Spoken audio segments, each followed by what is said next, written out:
Cela fait 20 ans qu'il dédie sa vie à la lutte contre les violences faites aux enfants. Le juge français Édouard Durand poursuit son combat à travers un livre destiné aux plus jeunes, un ouvrage pour les sensibiliser à leurs droits et à leurs besoins. Il est l'invité de notre Une francophone.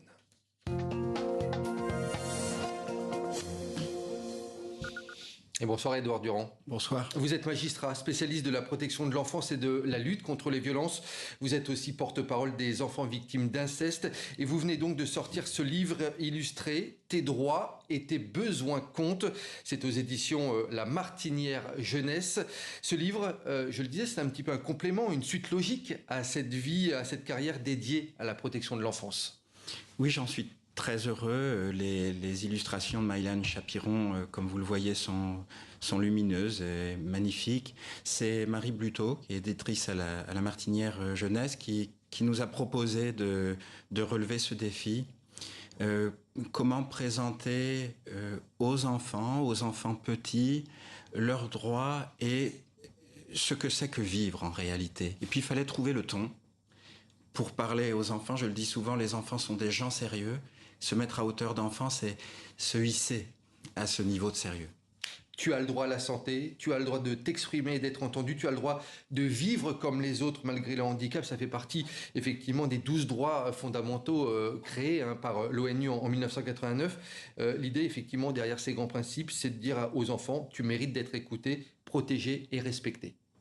Oui, c'est de les informer sur leurs droits, c'est aussi d'aider les adultes à la maison ou en classe à trouver les mots pour parler de questions qui sont parfois difficiles. Comment expliquer l'identité à un enfant ? C'est aussi un outil pédagogique pour les parents, pour les enseignants. Absolument. Et qui ne dissocie jamais le droit, j'ai le droit, du besoin. Comment fait-on, nous, les humains, pour grandir et développer notre personnalité. C'est aussi un rappel pour les adultes, un rappel essentiel quant à leurs responsabilités vis-à-vis des enfants. Oui. Vous savez, une des leçons que je retire de mon expérience de juge des enfants et de la Civise, c'est qu'il ne faut pas attendre pour repérer les enfants qui ont besoin d'aide. Il faut poser la question. Et ce livre, c'est aussi un outil pour parler des sujets difficiles. Les sujets que vous avez évoqués à l'instant dans ce journal sont des sujets qui préoccupent les enfants parfois dans leur corps. Alors il y a le droit de ne pas être victime dans la guerre, le droit d'être protégé de l'exploitation. Eh bien, on en parle avec les enfants, parce que c'est aussi leur vie. C'est inscrit effectivement dans les droits fondamentaux. Vous dites souvent, les enfants ne mentent pas. C'est l'une des phrases que vous répétez souvent. Est-ce que les adultes, selon vous, savent encore suffisamment écouter les enfants, les plus jeunes ? C'est un défi pour la société. Ce que je dis souvent, c'est il faut croire l'enfant qui révèle des violences. Aujourd'hui, ce que la société est capable de faire, c'est de dire aux enfants, surtout si vous êtes victime de violence, venez nous le dire. Il faut franchir l'étape d'après, c'est le minimum, qui est de dire, si vous nous le dites, on va vous croire. Et ça, c'est pas encore le cas. Quels sont, selon vous, les 2 chantiers prioritaires dans la protection de l'enfance aujourd'hui en France ? Eh bien, je crois que c'est l'objet de ce livre. Le premier chantier, c'est de toujours donner la priorité aux besoins fondamentaux des enfants. Le besoin de sécurité, le besoin d'estime de soi, le besoin d'exploration, le besoin de règles et de limites, le besoin d'appartenance et d'identité. Et en 2017 a été publié un rapport de la démarche de consensus sur les besoins fondamentaux des enfants. Eh bien, il faut en faire quelque chose. Et deuxièmement, le repérage des enfants victimes de violences.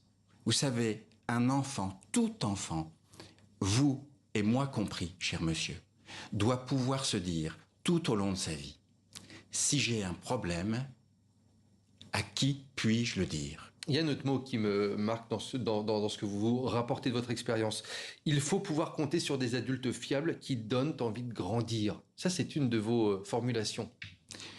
Oui, mais souvenez-vous, souvenons-nous, nous avons été des enfants.